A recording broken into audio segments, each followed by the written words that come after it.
Shalom! Shalom lachem. Hello, everyone. I am here with the stars and creators of Aleph with Beth, Beth and Andrew. Such a pleasure to have these two biblical Hebrew language teachers. They're linguists, they're polyglots, they're definitely polymaths. So great to have you both here. And it's just you are my Hebrew heroes. Tell you what, because I've been able to learn biblical Hebrew from the beginning. I never studied any of it, but now thanks to you, I feel like I've learned so much. So welcome. Thank you so much. Thank you. It's a pleasure to be here. Yeah. And here on the screen is their YouTube channel, their website, youtube.com/Aleph with Beth. So if you haven't seen them before, you should absolutely go and see them right away. Here, I'll just put the YouTube link up because their channel is fantastic. Some of the most high quality pedagogical materials I've ever seen for any language. And the fact that you use these active language learning, target language only techniques, which have been done before, but not by the majority, because it's hard to do. It takes a huge amount of effort. You need great equipment. And you have all that, and in a language which is not a lot of languages. It's not related to many other languages out there that people know, except obviously Arabic. Not related to European languages. So those of us who speak European languages, to be able to just absorb so much so quickly just baffles me. So well, it's incredible. Well, how did you get started on this whole journey of now speaking biblical Hebrew? Yeah, we're not even sure sometimes. We're like, how did this happen? But we both have a background in Hebrew before we ever conceived of this project. Andrew studied at the Southern Baptist Theological Seminary in Louisville, Kentucky. I studied under one of the great Hebrew scholars of our time, Dr. Peter Gentry. Oh, okay, yeah. So a Septuagintal scholar, so he's one of the top guys with Greek as well. And so that was really a gift to get to spend about 5 years with him, studying with him. Took all of his classes, and so, but I did learn the traditional grammatical method, right? So I didn't have the pleasure of getting the communicative method. I didn't even know it existed, I think, until maybe after I graduated from doing my MDiv. So yeah, and then so I was working in Colombia, and I wanted to get more involved with Bible translations, so I went to a program in Israel called the Jerusalem Center for Bible Translators near Jerusalem, and learned Hebrew in a similar way. Obviously, it wasn't videos, it was in-person classroom activities and stuff like that, but learning biblical Hebrew, kind of a combination of grammar studies and then live activities, communicating, using it as a living language.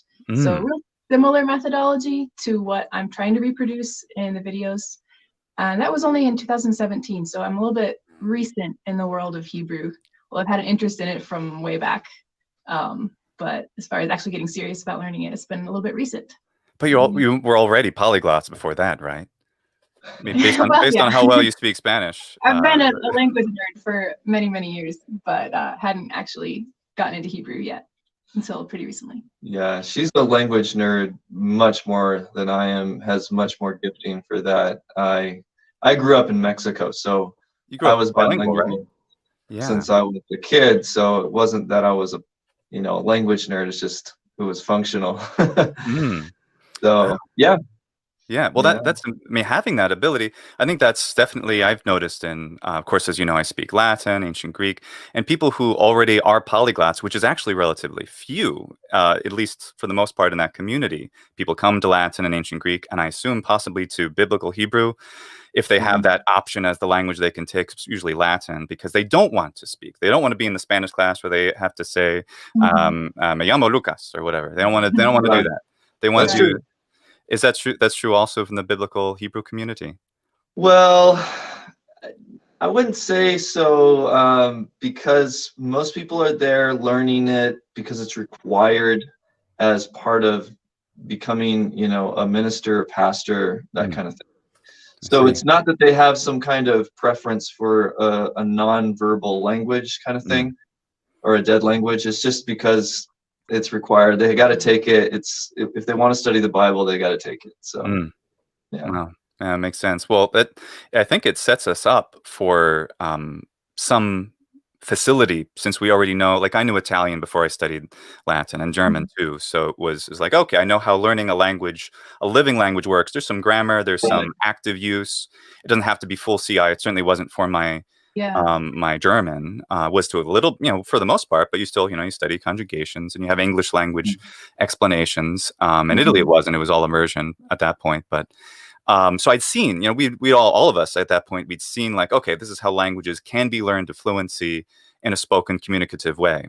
And then when you come to something like normal, traditional Latin, ancient Greek, biblical Hebrew, if it's all that grammatical stuff, we can go through it, we can understand it because we have maybe a basis of comparison. But then to turn that into the communicative thing of this wonderful ancient language you're bringing forth, that's I think that we have a small advantage there. But is it something that should dissuade people, like, oh, I don't speak modern Hebrew, I shouldn't attempt biblical Hebrew? Oh, I don't speak Italian, I shouldn't speak Latin? What do you feel about that? No, not at all. I don't think there's any need to have a background in another language to learn one. I mean, if you have modern Hebrew, great, you're just going to be that much faster to pick it up. But usually the reasons that people learn modern Hebrew are quite different than the ones that they would have to learn biblical Hebrew. So I totally understand if someone wanted to just jump in. A lot of people aren't really that interested in modern Hebrew, but because of biblical interest in that text, then they would want biblical Hebrew, or vice versa. They want to travel in Israel, but they're that interested in the Bible. So yeah, I mean, we're trying to design our course so that really anybody, even if they don't have any background in linguistics or anything, could jump in and start to learn something. So I think you've experienced a little bit of like the fun of that. And oh my gosh, it's so much fun. Yeah, it's been such a joyful journey to like create this project and everything.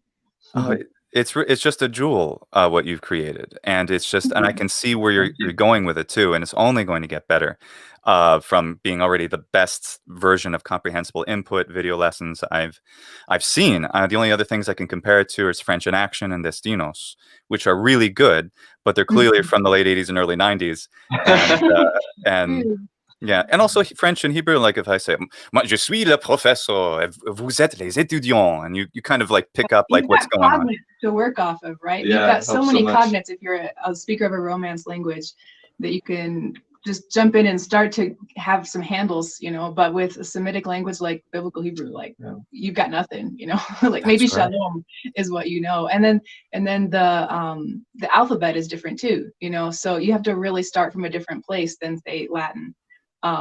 Or something like that, where you can pretty much follow the alphabet without any extra work, Yeah. So definitely had to take all that into consideration in our design of the course and everything. Yeah, everybody has to know the Roman alphabet. Just use the computers or the internet today, whatever country they live in, because of URLs, right? Yeah. So these letters that we have on our QWERTY keyboards are the same letters that everybody in the world learns, but certainly not Semitic ones, much less Hebrew. Right. And well, what about, I've noticed my brain going through a fun transition, because of course I've been going through your lessons, and I tried ever so hard before this talk today to finish up through your current lesson, which is 36B, I think. Wow. You are dedicated. I got up to 30. I was like, oh, I'm so close. Because I wanted certainly to, of course, I love it. And doing it fast is a lot of fun, but I also like to go back and watch them more than once. And I find that repetition really, really great. But I've noticed that when I see words, like I hear the word, and it's interesting because the letters are more of a barrier than they are an aid. Like again, Latin, where you see words, that really helps you. Seeing them in Hebrew, that's an additional challenge, which is fun. But I usually listen for one of you in the video saying the words, and then I comprehend them, and then I look to the spelling to try to turn my mind into a Hebrew reading mind. And when I see them, if it's just one word or something, it's so funny. My eyes go to the left side instead of the right. It's like, nope, nope. I heard a ha. Where's the ha? Oh, no, there it is. Yeah. And what have you found? I mean, you've been doing Hebrew again. You say just 4 years, 3 years, right? 4 years now. Has that changed? When you see Hebrew stuff, do you ever have this little thing that I'm experiencing where it doesn't leap out at you the way English letters, or is it totally normal now? Yeah, I think if you get a few more months in, you're not going to notice it anymore. it becomes pretty automatic. Yeah, certainly the right to left direction really quickly becomes pretty natural. Although I think still occasionally, because the books are totally reoriented with just like an Arabic book, you know, the cover's on the right side. Sometimes I can still pick up a book and I'm like, whoa, wait. But if I'm actually looking at the Hebrew text, yeah, then it's pretty natural. So fantastic. Yeah. It is a challenge when you're reading Hebrew with the way the vowels are located all around the letters. I think that continues to be a challenge for you, you know, years down the road sometimes, because you're just not there's so many variables that, because it wasn't originally designed to have vowels, and so it's awkward how it works with pronouncing the vowels. That's actually the only thing that was familiar to me. I liked alphabets, so I would look at them. You know, years ago, I learned the Greek alphabet because I opened up an Encyclopedia Britannica, which my parents had when I was little, and I was like, "Oh, this is cool." And then I didn't do anything with it. And Hebrew at some point I looked at, but I studied a bit of Elvish. No one make fun of me when I was. started too. You did? All right, cool. That was my entrance to linguistics. High five. Sweet. Yeah, me too. When I was in high school, I was. It was. I was in high school in the late '90s, right, and early 2000s, right before the first movie came out. I was like, oh, well, I guess everybody else read these books. I better read these books. And then I did, and I was like, ooh, this is so cool. The internet suddenly had existed, so I was able to look up. There was a whole Quenya course, the Quenya being the Elder Elvish language, as someone had come up with. So, and the way that the beautiful writing system that Tolkien made, the Tengwar, fantastic. It's of course inspired by Hebrew because it has the vowels above and other diacritical marks above and below the letters. So I was like, oh, well, I knew that about Hebrew, so I was very happy to now become more familiar with them. Yeah. It's not so bad. Yeah, cool. But I do like that a lot. By the way, to our listeners, what we're going to do in this live stream, if you have questions or comments, you go ahead and write them. I'm not going to be looking at them very much because we're just mostly going to have this conversation. But every 15 or 20 minutes, I will take a look. So right now we're about 15 minutes past the hour. If you have something you'd like to ask Beth or Andrew, absolutely do so. And then we'll share it here on the screen and we'll talk about it. So yeah. That's amazing. Yeah. So Spanish, you also know Portuguese, right? Both of you? A little bit. I just basically realized that Portuguese was so close to Spanish, I could kind of piggyback off of it. So I started to listen to Portuguese music a bunch and just try to start building my comprehension. I haven't really had a chance to practice speaking it much. So my speaking ability is pretty low. It would be really influenced by Spanish if I tried to have a conversation with someone. Oh, mine too. Mine too. Mine's worse than yours. Kind of like a halfway language. I sort of got it. Yeah, that was it. What do they call it? There's a term they use in Venezuela for it. I can't remember. That's like Portuguese Spanish or something. Whatever it is. Probably. That's yeah. Yeah, exactly. And oh yes, and Marcelo, our friend Marcelo says, well, Portuguese now acredito. Yeah, exactly. Yeah, it's I love Portuguese. I think you've said this in your other live stream that we all have a lot of followers who are Portuguese speakers, particularly Brazilians. You have that as well? Yeah, I mean, part of it is we're trying to especially reach out to people in Latin America, Brazil, and that's part of our purpose in not including English in anything, although I know a lot of people understand English, which is really impressive. But we want to make it accessible to people because there's just so few resources and courses out there that don't cost a lot of money in a lot of languages that aren't English. So, so yeah, we've kind of specifically tried to reach out into that, to those areas of the world too. And yeah, we found that there have been tons of Brazilians really interested in learning Biblical Hebrew, as well as Latin Americans. I mean, I've been keeping a little list of the countries that we're aware of people using the our videos in, and it's getting really long. And it's like almost every country from Latin America is represented up there. So that's pretty cool. It is. It's fantastic. And what else is there? There's so little out there. And I think you were saying that in your live stream on your channel. Everyone subscribe to the channel. Hold on. Let me get it up here again. There you go. Want everybody present to get the chance to subscribe to your channel. And everyone turn on that little reminder bell too when you get there, so you can, because they put out videos about twice a week. I think is what your rate is right now, and they're all fantastic. Yeah, which is an incredibly fast pace, especially for the quality of what you're doing. But I was going to say something about Portuguese. Yeah, there's just so little out there, and you're creating this. Not only is it such a tremendous resource for Hebrew, but such a model for comprehensible input. At least that's the term that I've used. And you had another term you used, Beth, from your old professor. What was it again? Well, maybe thinking the growing participator approach. That's it. What is that? Tell us about that. GPA is how it's usually abbreviated, but that's a method that's commonly taught in the world of linguistics that we're a part of, or people who are interested in Bible translation, because they're going into situations in which this language has potentially never been studied before, or there's no grammar available on it, and so they are really up to their own powers to get a native speaker and figure out what's in their brain, if they want to learn that language. And so it's a method, it's really a student-directed method where the student works with a native speaker and just kind of designs little activities to sort of pull out little by little the information, like I need to learn language. So that's what it was designed for people going into more remote minority language situations. But that was really influential for me. So I've kind of taken a lot of those concepts and ideas and flipped them to make it teacher oriented. So I'm trying to do the same thing, trying to put myself in the shoes of the students. If I were a student, what would I want to learn? What order would be helpful? What would I not be sure of? If I heard that, would I understand it yet? And then teach to that as a teacher. Oh, it's brilliant. It's brilliant. It's just like, because I'm used to seeing comprehensible input with Latin and ancient Greek, and it's done exactly the way you do it, and but usually live in person. So seeing you take advantage of the medium. The limitation, we can interact with the students to see how they're responding. The advantages, you have all the time in the world, and the student can rewind, slow down, speed up. I like listening to them a second time on a faster speed. So because it forces my brain to get used to that speed, which I find that increases my comprehension later. It's so funny. I watch a video, and it's like, what? It's like, yesh? What's yesh? Oh, yes. Well, obviously, it's just like Russian yist, like, just because what it sounds like. Why are there so many words that sound like words from other languages? It's just, I know it's. I don't know. It's just we have this limited phonetic inventory or something. That must be it. So we have some comments and questions. First one, and I see shalom, and I'm having trouble reading the rest. Help me out. Oh, hang on. Right here. Oh, there we go.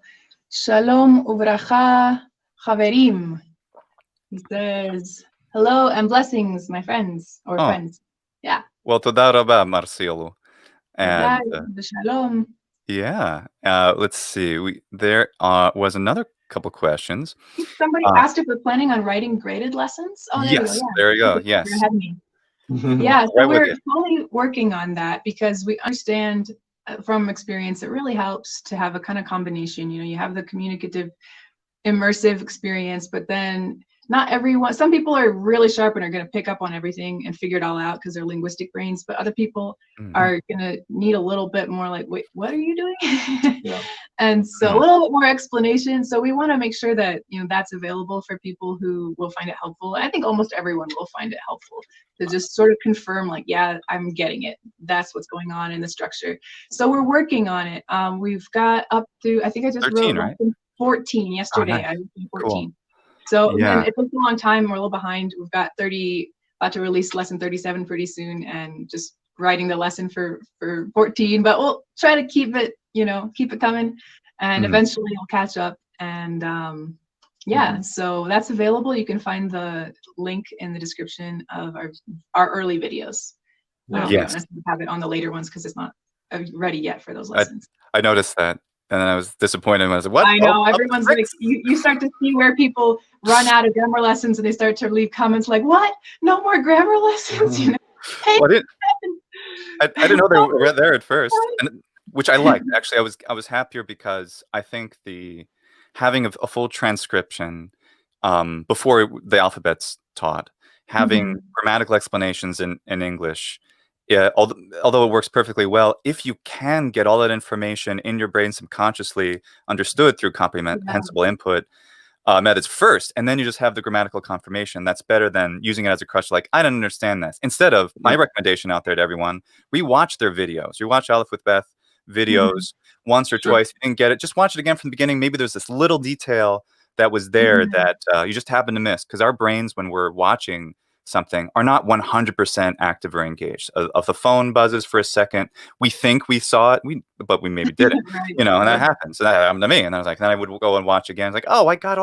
I understand all of this now.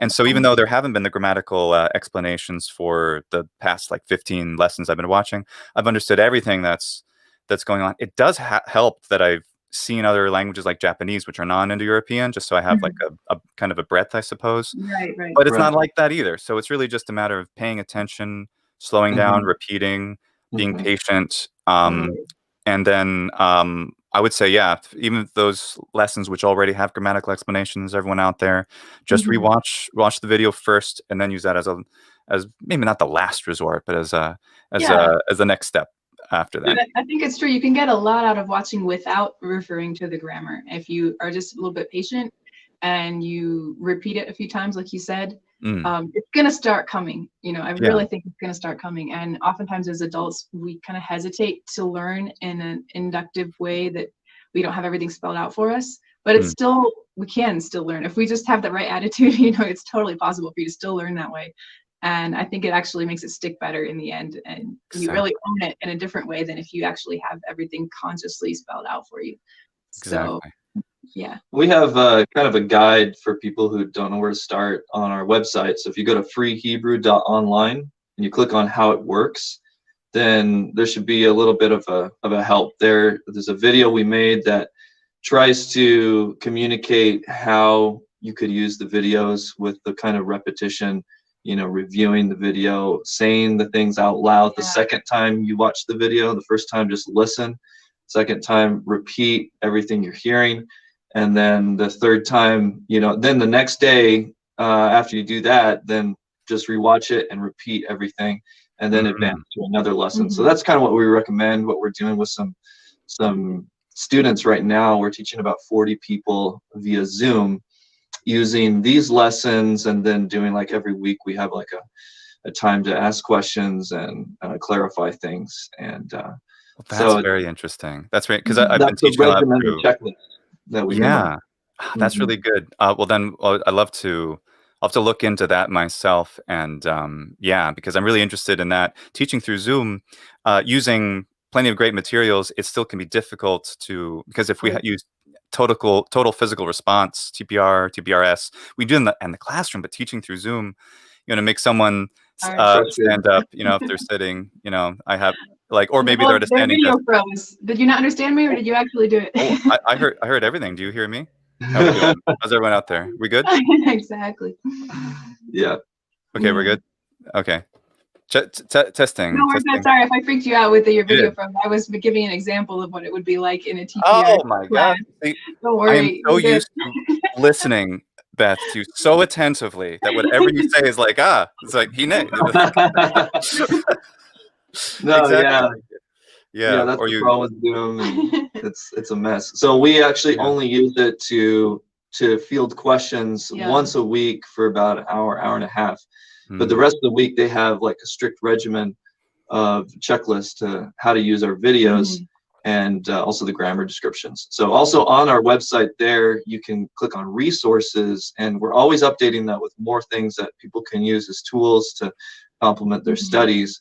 So as we get more language translations of our grammar descriptions or grammar lessons that go along with the videos, we'll be posting them there. So we're working on Russian right now, and Spanish, and hopefully some others. Well, I want to see the Russian one. Yeah, the fact that you have those videos in, hold on, let me count: Chinese, Russian, Portuguese, Spanish, English, obviously, about how to use the resources. Did I miss any of the languages?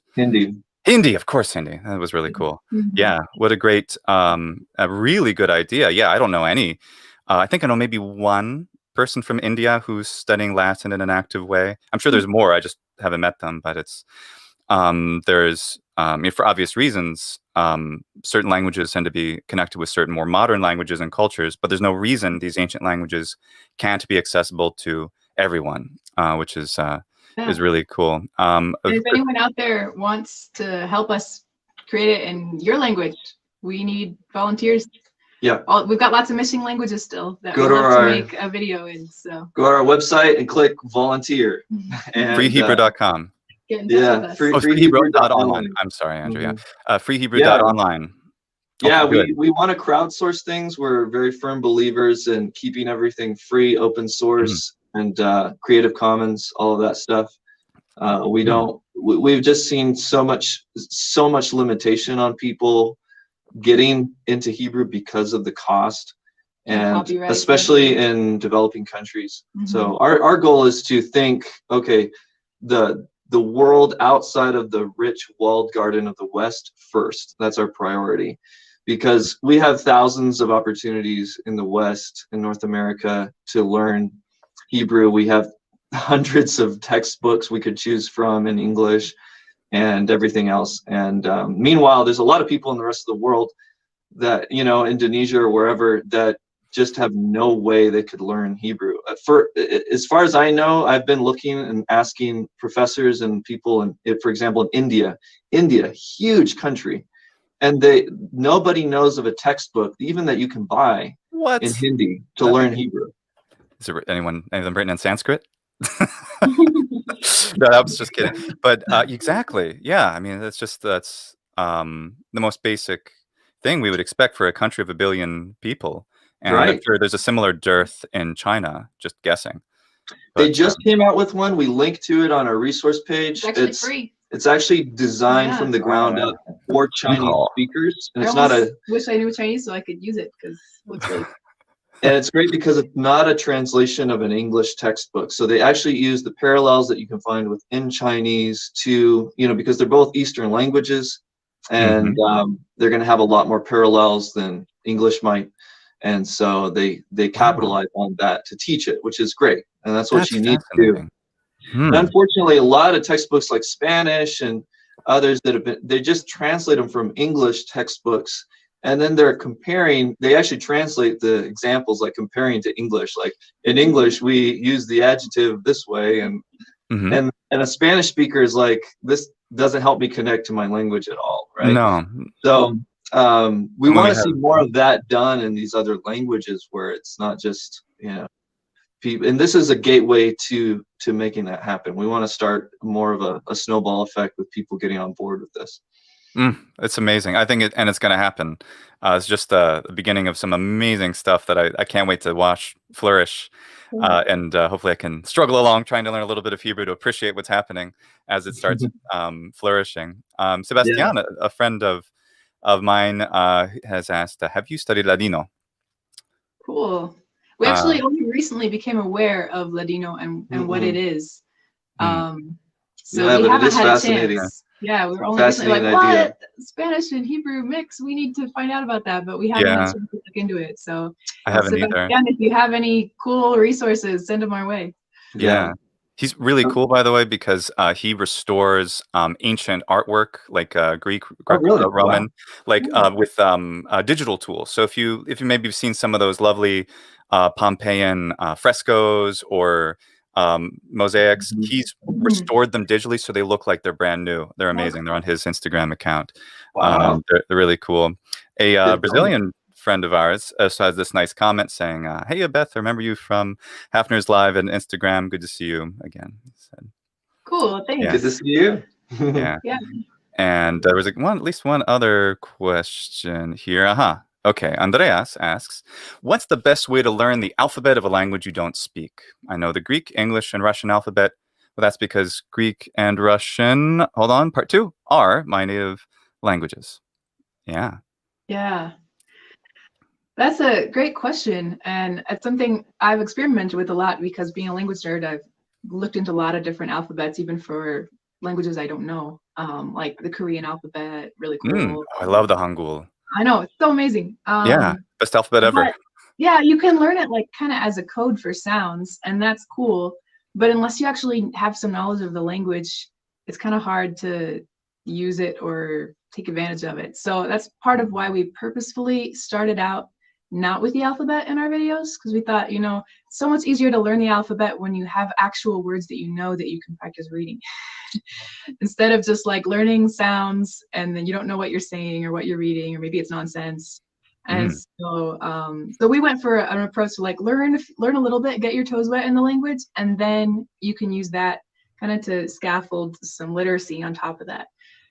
So I think that's probably the best way. I mean, I would think that your purpose in learning the alphabet would be to learn the language too, but that's not always the case. I never actually learned Korean. I just learned the alphabet. Same. So, you know, not like always a couple true. words. Not always true, but I do think that it'll be a lot easier and more accessible if you have at least some of the language that you can. It's more interesting to read something you understand. You know, just sounding out words is just not the same. It would have been an obstacle if you started. I mean, for me, I love alphabets, and I would have, learned the Hebrew letter. In fact, I did. I'd reviewed the Hebrew alphabet, but when I was like, okay, I'm gonna sit down and just watch every one of these videos because they're amazing, and I can do them in about a month. And I didn't get to the end, but it was close. But I decided I did that. So the first lessons, I didn't know you had grammar notes, so I was taking my own and I was trying to write them in Hebrew the best I could sound out from what I could figure out, which helped me. What's that? I missed that. Even better practice. So it was really good practice. Yeah, I tried to like phonetically transcribe, but that's an unusual situation, and it was a much better choice to start with. Just that's why I'm saying now to discourage everyone: don't use the transcriptions. Just kind of get it by sound only, and that's the best way, because then you can associate it later. Learn the block letters nice and slow. Because I love how you divide it about showing. If it's a vocabulary word that has covered the alphabet, that you've done in 3 parts, right? There's 3 parts that the alphabet was spread over. 5. 5. That's great. It was a great choice because then it helps. Because then if you have another topic to bring up, well, you're just not going to put that word on the screen, and that's fine. Yeah, just nice and slow, because it is such a foreign alphabet to most people, unless they're Arabic speakers and writers. So this Francophone 8 says, do you explain how to pronounce sounds which are less common in non-Semitic languages? I don't really explain it because I'm trying to keep it monolingual Hebrew, right? So it would be really hard. I don't even know how I would explain how to do a pharyngeal speaking Hebrew. So I'm hoping that people will pick it up based on mostly on just listening a lot and watching and listening and associating. But I've actually been tossing around the idea of maybe doing like an English video or then maybe a Spanish version to explain the phonetics a little bit more. She's a phonetics teacher. Excellent phonetics. Maybe just like just an extra video, like, hey, phonetics of biblical Hebrew or something like that. But yeah, in the lessons itself, that's not explained, and it's kind of hard to explain in writing. So I might need to make a video about that. I think you do it though, because you show show het. Sorry, so you show he, and then you show het. Actually, I can't even do the vowel. I do try to differentiate a lot of the sort of easy to confuse letters. That's true. Well, we've thrown around doing a video that's just showing like the chart, like the cutaway of the human vocal tract, the standard phonetic thing for each letter, and making the sound, and pointing or illustrating where the sound is made. And that could maybe help people a little more approximate and get it into their and internalize it a little more. But we want to keep it as monolingual as we can, and also we want to keep faithful as much as we can to the experience of being a child, which your mom doesn't say, well, let me sit you down and explain you the IPA chart of what this sound is when you're 2 years old, So that's why we do it. That's a significant and interesting balance. So what do you do? Because like, just as an approach, obviously it works as everybody learns their first language completely innate, in that native direct way. I agree with you. That's exactly the same thing I would want to do. Why should we not take advantage of the intellectual ability of adults in that situation? Or maybe we should. I don't know. I have no opinion at this moment. Want to know what you think. I wouldn't say we shouldn't take advantage of it. We should just maybe not give it full reign, because a lot of people, once we're adults, a lot of people are craving explanation like now, and it's like, you'll just get it if you're just a little patient, it'll come and it'll make sense, and your brain. I saw that so much speaking Spanish, just being immersed in this situation where I was hearing it all the time, things started to click.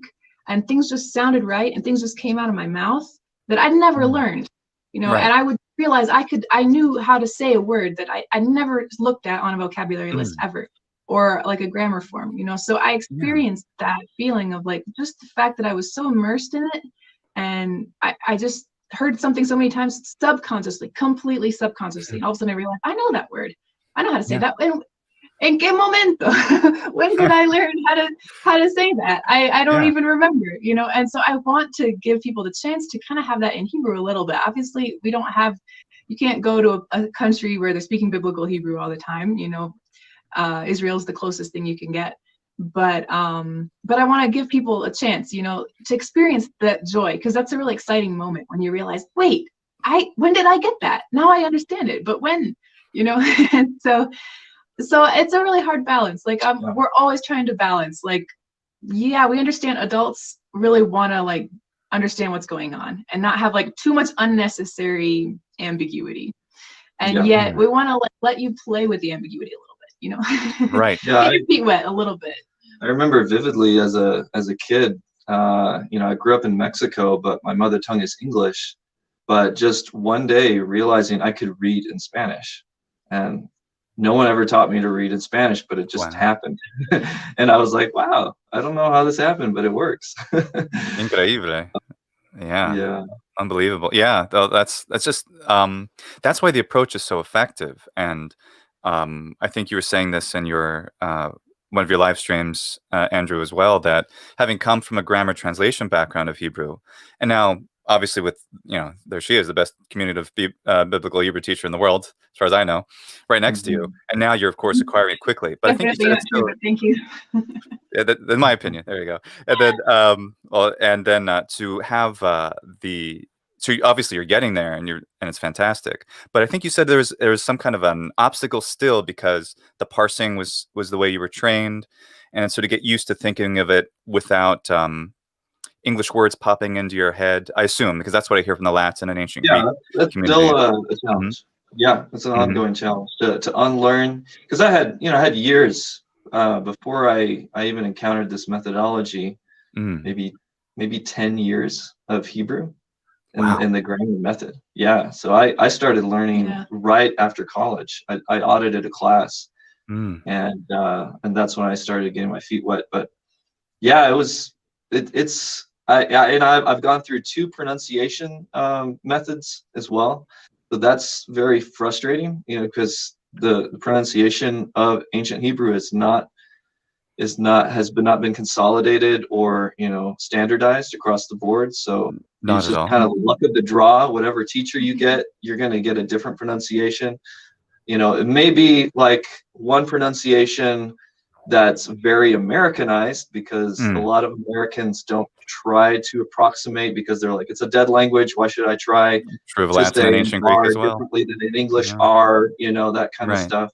What other pronunciation things that you learned in that first pronunciation system?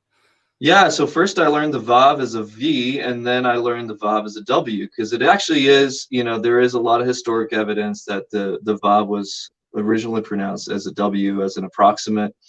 And so I did that all throughout seminary, and I'm still convinced that is the most historic pronunciation of Vav. But we wanted to map onto something that was available freely for people to practice with, and that's the Sephardic pronunciation of Hebrew. So it's kind of like a middle ground, and it also is a little more universal, because of how modern Hebrew does the V as the Vav as a V. So we have this whole, I don't know if you've seen the app, you know, that we've advertised, and we have it on our resource page. I can't, because it's not on the app iOS. I want it on iOS. Yeah. That's right. Hey, everybody out there. You click on audio on our resource page. You can still listen to all of it. You just not with an app. Excellent. But that guy reads the same pronunciation. So we wanted to have something that people could take our lessons and then go and listen to the whole Tanakh and not have any like, oh, what in the world, you know, like, because beginners don't need that kind of confusion at all. It's really frustrating. So we wanted to have that available, and it works really well. Yeah, I definitely agree with that. Marcelo also asked if you know about the Yemenite pronunciations and the Begat Kefart differentiation. I assume they're just fricativized. So Yeah, like, but right. Where more of them are fricativized. So in the yeah. pronunciation that we're using, the fricativized bit, the kaf and the pei, but not email, dalet, and tav. And so, Sure. yeah, I've heard, I know there are other more classical pronunciations, and I'm not real familiar with like exactly all the details of the Yemenite pronunciation, but I know there are some that differentiate maybe patach as a and kametz as aw, or something like that. And actually tried to do that because we had some friends who were working on a really cool project, Biblingo, a program to learn Biblical Hebrew and Greek. Yeah. And they were looking for someone to record some of the Hebrew phrases with that pronunciation. So I gave it a try because I was like, okay, I know phonetics, I can do this, this. But it was really hard to make that. So it's having learned Hebrew, you know, with a more modern pronunciation, and then to have to remember to like pronounce all my tavs at the end, like, and all my dalets with no dagesh is like, it was really difficult. I had to like really concentrate. And so he ended up finding someone who was much more skilled at it than I would have been, because it was someone who spoke Arabic and like was much more familiar with that pronunciation system. So they got a great person to record for them. But that was a little window for me to be like, oh yeah, that would be really, it sounds so different. Just the little details change things a lot. And so, I mean, if you were going for a more historical pronunciation, like a reconstruction, that would probably be a great way to go, along with the wa for ya, for vav. But that just wasn't, it's not really our purpose. We just are trying to get people to get into the text in the most accessible way possible and be able to make use of the most other resources out there available. And so that's how we made a lot of our pronunciation decisions. Yeah, absolutely. And I all of my training, you know, I pronounce the tav when it doesn't have a dot as a th. And, really? Oh, that's an American, generally American biblical Hebrew pronunciation. Oh, that's cool. Yeah. And they would always pronounce kaf, whether it had a dagesh or no, as k, as a k. Oh. Yeah. I was like, what? In American, well, because we don't have that ka. Both ways. Yeah. Both ways have inconsistencies. You know, the way we're doing it, you know, the Masoretes, they marked the Begat Kefat letters on purpose with these differences. And so, you know, modern Hebrew is inconsistent. Everybody's inconsistent, basically, at the end of the day. Well, that's the reality. And dealing with things that I think are maybe a little bit easier to figure out, which would be Latin and ancient Greek, it ultimately comes down to what's the point of worrying so much about it? Is that of value? I happen to be very curious in such things, but like if, you know, for example, the easiest probably for people to grasp who might not know, I guess, about Hebrew would be like ecclesiastical Latin pronunciation versus classical Latin pronunciation, where you can, and millions of people have learned Latin in exclusively the ecclesiastical or traditional Italian pronunciation of Latin, and been able to access every text from the ancient period, from Plautus through Tacitus to the, you know, whatever medieval. It doesn't really matter because they're able to access it. The only thing that needs to be learned, I think, in Latin would be the phonemic vowel length and syllable length, because it's part of the poetry. But even though I believe that does exist as a part of an ancient Hebrew pronunciation, it's not how the actual structure is in the Psalms or other poems, right? There's no syllable length thing. No, I don't think anyone's really been able to reconstruct well enough any phonology of the Psalms to understand, like, if there was exactly a metric. I think a lot of people have tried, but I'm not aware of anyone who's succeeded in being like, this is what made Hebrew poetry poetic, you know, as far as phonologically. It's a complicated question. The summary of scholarship on Hebrew poetry is basically, we have theories, but we don't know. They basically can only say with certainty, you know, that Hebrew poetry uses parallelism and things like that. But beyond that, it's just a few little characteristics. It's anyone's guess. Yeah, it's still very much a mystery. Well, and all the more reason to simply get access to the texts, and we can get access to biblical Hebrew with your videos, imitating your pronunciation exactly, and just learning the spellings as they are. And so it's and so therefore it's a matter of convention, and that's what my experience is. If people want to do something, like with ancient Greek too. With the people are very interested, including myself, in the pronunciation of Greek in the early Christian era, so the first couple centuries AD. I'm also interested in the pronunciation of Latin in that period and how they changed and how you see them interact. It's really cool because of how intertwined they were. They've been on both of them on my wall here because which is really fun.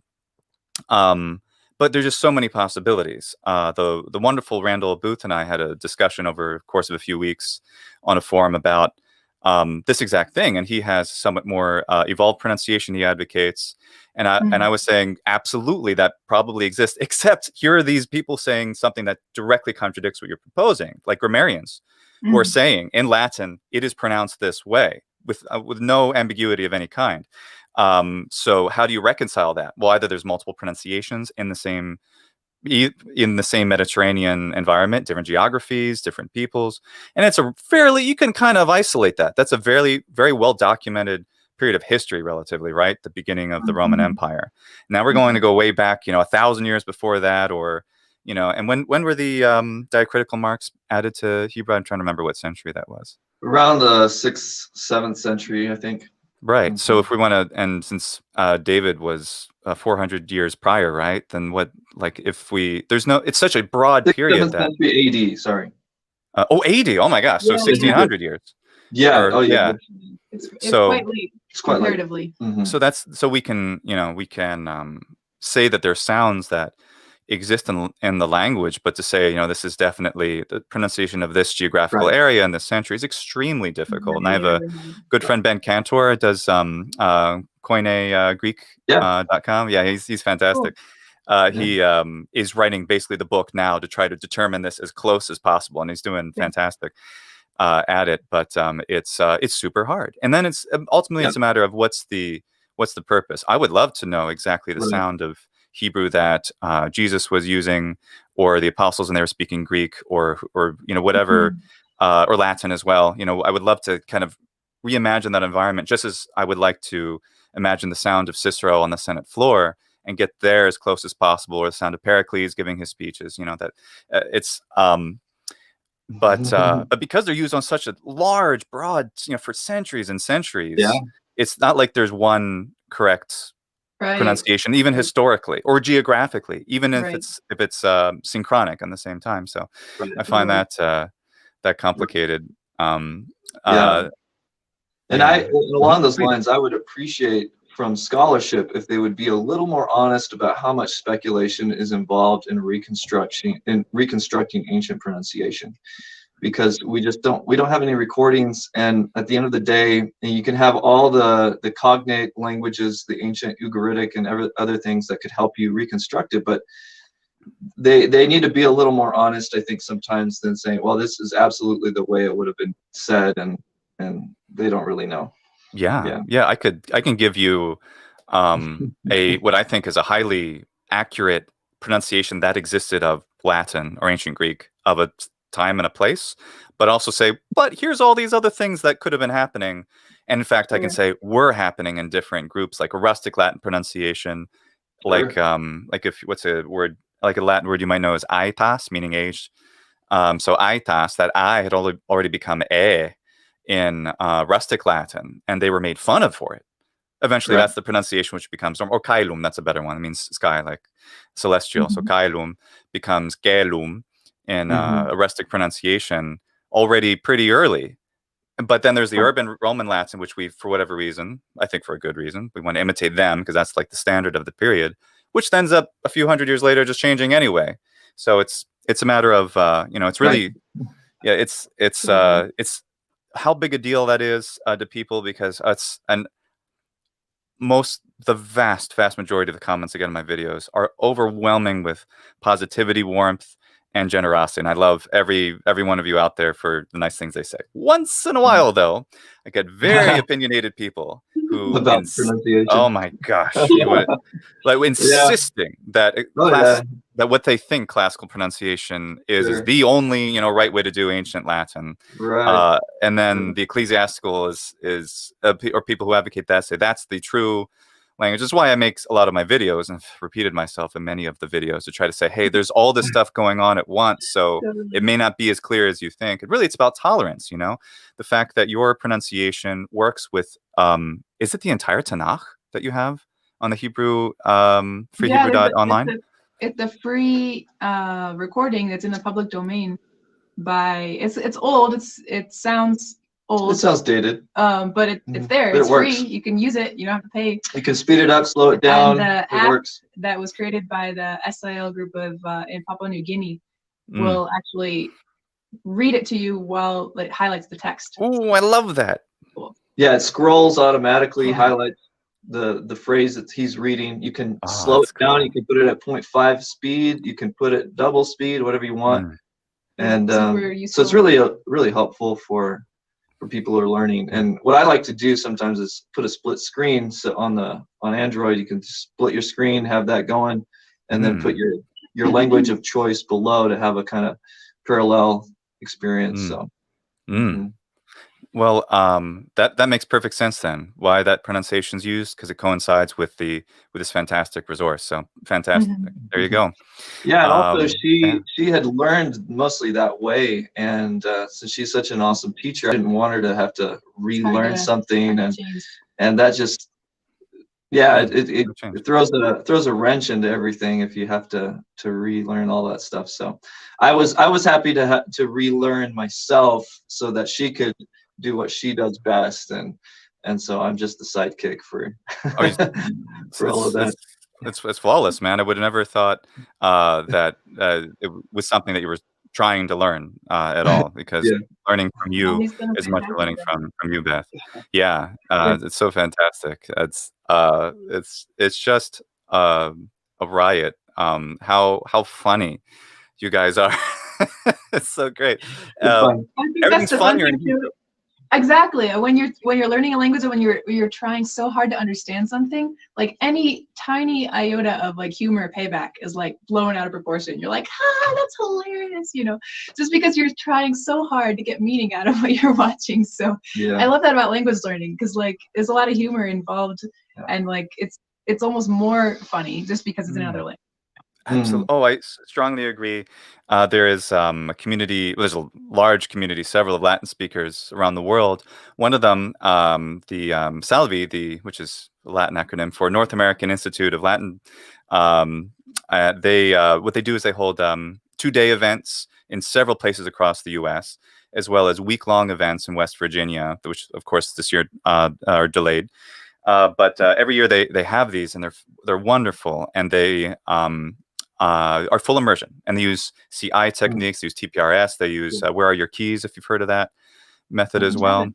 That was, I'm trying to remember his name. If anybody out there knows, remind me. Where Are Your Keys?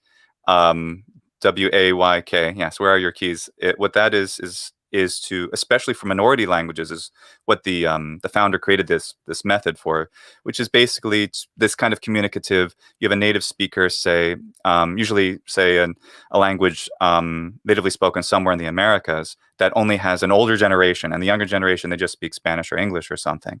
And then, but they want to pass it on. So then the guy himself, he's come and he's taught hundreds, I think, thousands of people to do this, to then go to these places and to these small communities, and through this kind of communicative approach, achieve that. And so there's lots of techniques. There's there's techniques like to say like if you want it repeated, like to do this, like kind of like wanting more food or something. So there's this incorporation of sign language in a subtle way, nothing extensive, but really fantastic techniques. If someone out there could remind me or give us a link.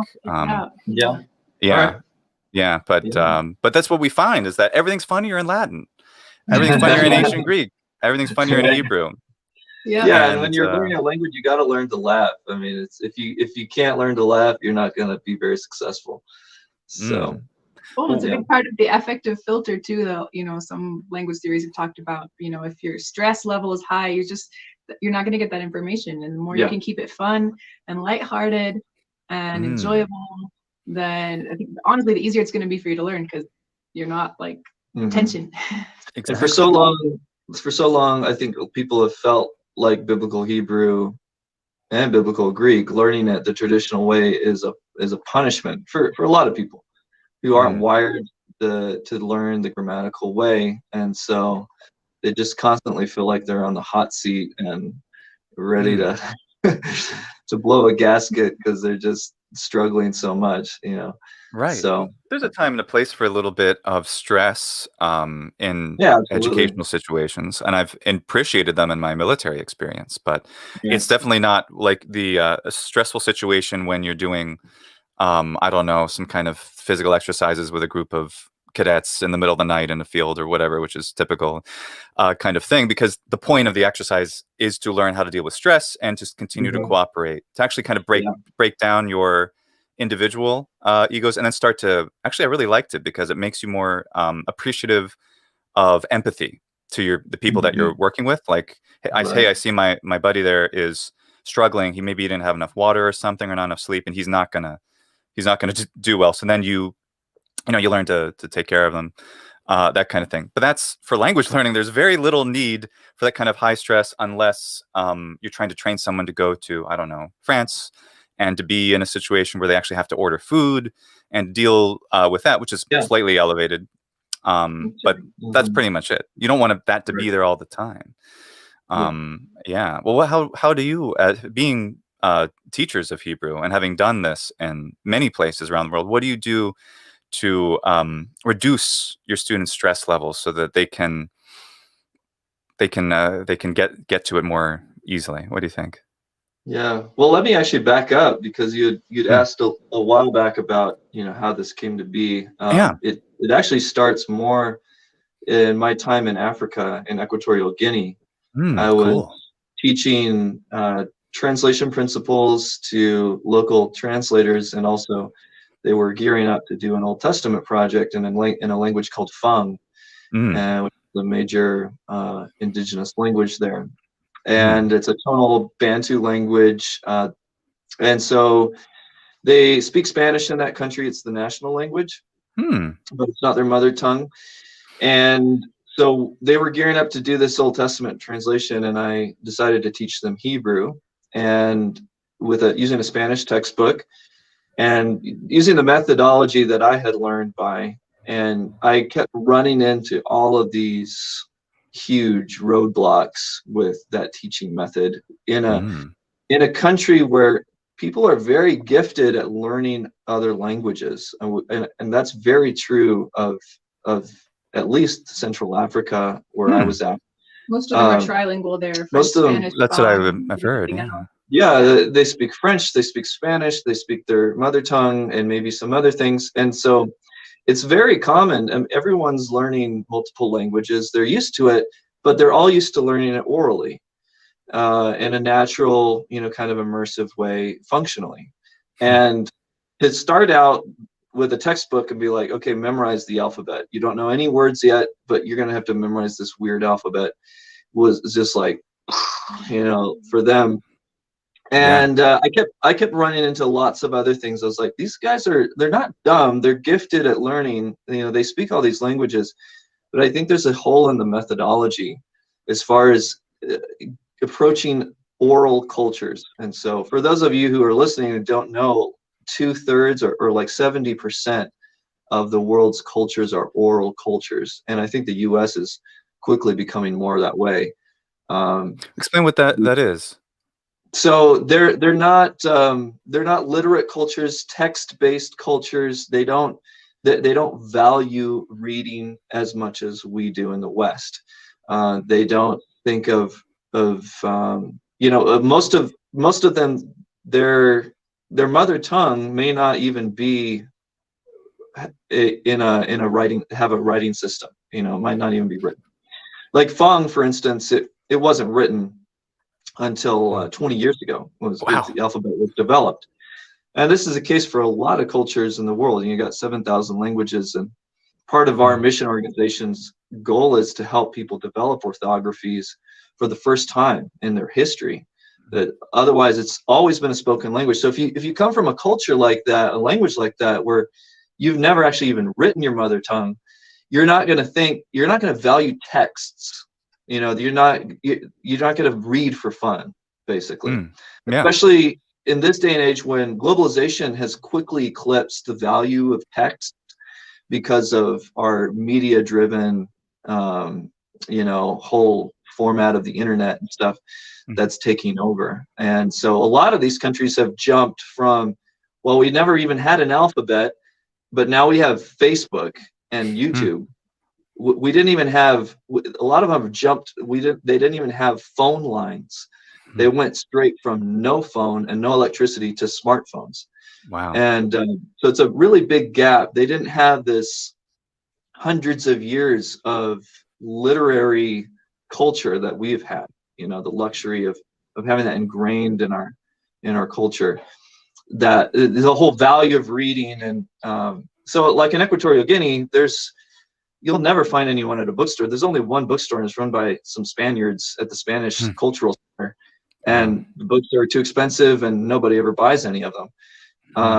People only buy books when they're forced to buy them for school, and they're very expensive. If you want to buy a Latin Spanish dictionary there, it's going to cost you like $50 for like one of those cheap ones you can get in the States for like $8. It's just there's no market for it, so the prices go way high, and this is the reality for most of the developing world. And so I quickly realized, there's this big disconnect, and this is a reality for a lot of people. And so we need to adapt to actually help those people learn this language in a way that works for them. And so then so I invited her, after she learned in Jerusalem for 5 months intensively. I invited her to come down to Equatorial Guinea. This was before we were married, to spend 2 weeks teaching what she had learned to the translators I had been training in the grammatical method. And because I was really convinced like this would be a game changer for them. And so I'm sure she it did, was, right? And it was great. It was a game changer for us too, because then we got married. So that's yeah, wonderful. then after we got married, we went back, and we spent a year there, and she did more of that training. So we both got a lot of experience teaching people that are not from the Western-minded, text-based, kind of society. And as we know, that's not the best way to learn language. Right. As we've seen, I'm I got a few books, right?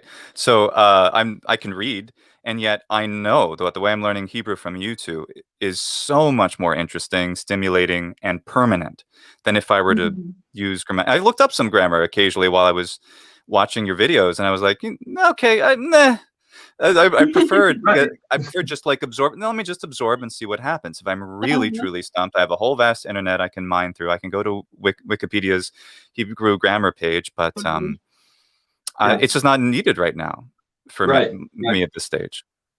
Yeah, the other thing I noticed from teaching in Central Africa was that because the education system is very poor, people don't grow up with developing very high critical thinking skills. So to be able to digest something, internalize it from a textbook, and then turn around and kind of summarize it or whatever, most of the school systems there just teach you to do rote memorization of things, but never actually process it and understand it. It's rote memorization. The teacher himself may not even know how to explain it. And most of that's done in the national language, which is not your mother tongue, and a lot of people struggle, and they get almost nothing out of school. Wow. So we're also trying to adapt to reach those people, because that is also probably the majority of the world. They don't have the luxury of very well-paid teachers that do a really good job and have a really good pedagogical background. A lot of these I knew teachers there who they're hired by the government, and they hadn't been paid in a year and a half. What? So yeah, you can how are they imagine how living? motivating that would be, right? Yeah, then you get into corruption in the school system. This happens in Mexico all the time too, where we live. You get teachers, saying you can't pass. You're not going to pass to the next grade unless you give me this much money, kind of thing. And that's the only way they can survive. So that's that's a whole another ball of wax, Different but can of worms. Oh. But And you get the idea, like that kind of school system will really turn you off to a traditional way of learning or of any kind, and you really won't have the categories for it. And so I saw that and I was like, we really need to gear this to help to reach those kind of people. And also we wanted to reach kids too, because up till now, I mean, who has ever taught Hebrew with a grammatical method to their kids? It's not ever going to happen. Probably. And so we're excited that maybe there's going to be another generation that gets a chance to start really early, and imagine how good those Hebrew scholars are going to be. Exactly. I feel that way too. That in the Latin and ancient Greek world, that we're setting up a next generation, especially because that's what I really like about these ancient languages too, is that we're links in a long chain that we like in a matter of decades, people will be working and living on Mars and the moon. That's going to happen in the 21st century. And some of them will know Hebrew, Latin, and ancient Greek. And so exactly what we get to do in this time, the video course you're making now, hopefully will be used for more than just the next decade, but for even longer because of, I'm very much an optimistic. Come behind me and do it even better, and keep exactly keep going, Yeah, that's right. Yeah. That's right. Because the material is all still there, and it's obviously so worth transmitting to the next generation. I find that really exciting to feel like a part of something that's being passed on for so long. A few people advised me that was Evan Gardner, who came with "Where Are Your Keys" method. And there's a website which has all the videos and stuff. It's really, cool. It's check that out. Yeah, it's very cool. Someone asked also about the Passion of the Christ.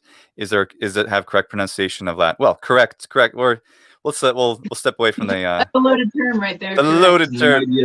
Well, I haven't seen that since it came out. I think I didn't know Hebrew when I saw that movie a long time ago. So I don't know to comment. I can just speak for the Latin. They used ecclesiastical pronunciation, particularly because a lot of the creators were Catholic, and they wanted to use the pronunciation that was familiar to them. Right. To me, who likes historical pronunciations, when they're making an historical movie with a lot of historical accuracy, with the environment being in Jerusalem and all that, I would have definitely preferred to hear a Latin pronunciation that was of that time period. But it's whatever. It's fine. If people enjoy it, people enjoy it. It's and that's what I have to say about that. Let's see if there's any other questions at the moment. Yeah. So if all of you out there, if you have questions or comments, we'll be looking through them every 15 minutes or so to make sure you get heard. If we do not, while we're talking today, have the chance to address something you had to say or that you had a question about it, write a comment in later today or tomorrow when this video appears later on YouTube. It goes away and then it comes back when it's a live stream. Write a comment there, and then we will absolutely get back to you. We'd love to hear from you. And this, I think, yes. Here's a good question. Luis Romão asks, are there other texts written in biblical Hebrew besides the Bible, like there are for Latin and ancient Greek? And for someone who's not religious, is there a point in learning it? I can certainly, not being closely related to to biblical studies, I can respond to the second part. But what do you two feel about that, or know about there that? Are very few texts, if any, written in biblical Hebrew besides the Bible, because it is so ancient. Just nothing has survived. So you have stuff in the medieval period. Is it called medieval Hebrew? What is that called? Yeah. And literary Hebrew. It's not spoken at that time, is it? Medieval Hebrew. I mean, there's Mishnaic Hebrew literature, which is just another step later. Yeah. So after the biblical Hebrew. What happened was that the exile, if you know any of the history of the Jews, the exile to Babylon really changed a lot of things, and that's what made Hebrew fall into more of a minor use compared to Aramaic. Because if you spend so much time, generations in Babylon, that really made them very heavily influenced by Aramaic. And so you have books like Daniel that half of it's written in Aramaic and Ezra and Nehemiah. Do you know It's got a Aramaic mix of too? Aramaic. Both of you, have you studied No, it? I don't. Unfortunately. But not. It's not it's legible at actually all? No, I mean, it probably is. There are a lot of There's a lot of similarities. similarities. Okay, cool. But I haven't really taken the time to, Same to script. delve into it. Same script, yeah. It's helped. So the ancient Hebrew script had a totally different script. When they went into exile, they actually adopted the Aramaic square script, is what. Yeah, we call it the Hebrew alphabet, but it's really Aramaic alphabet, right? Yep, exactly. So they adopted that, and so the updating of the Hebrew Bible in the transmission of the text, it eventually got to just pure Aramaic square script. Now we do have like fragments. We have like this ancient silver scroll amulet that was discovered. It's really famous. You can see it in Jerusalem, really? But really tiny. But it's written in the ancient. It's more like Phoenician, right? Or like in the Ten Commandments, it looks like Phoenician letters that Charlton Heston is holding. Right. Yeah. Exactly. Yeah. It's more Phoenician. Yeah, and they're really similar anyway. I think, right? Like they look like I can figure out what they're supposed to mean. There's nothing drastically different. The Paleo Hebrew, no, it's actually you'd have to study it quite a bit to figure out what's going on. Yeah, I mean some letters, but most of them not. So there's that issue, but yeah, other texts in biblical Hebrew besides the Bible, no, not really. We have cognate languages like Ugaritic, which was a big deal when it was discovered. That helped us, get more lexical knowledge of what was going on. And so that's influenced a lot of the later lexica. But yeah, for someone who's not religious, that's a really good question, because in recent times, the Bible has basically become a very neglected book, but it is still the most influential book in history, in human history. And so if you want to be a cultured person, I mean, I'm not saying this as a Christian. I'm just saying, like, you can read secular people saying this. If you want to be a cultured person, if you actually want to understand the bedrock of Western civilization, you really have to read the Bible. It has influenced English. It is why Shakespeare wrote the way he wrote. There's all kinds of reasons you should look into it, but. And just Jesus himself, if you haven't encountered Jesus himself as he's presented in the New Testament as well, I mean, you're missing out on the most influential person in human history as well, and actually getting to listen to him on his own terms. It's a really, really important reason to read the Bible. But the Hebrew Bible specifically, I mean, you have people, ancient poets like, who was it? Dante? I think it was Dante. It might be another one. I mean, I think he's considered the best English poet besides Shakespeare.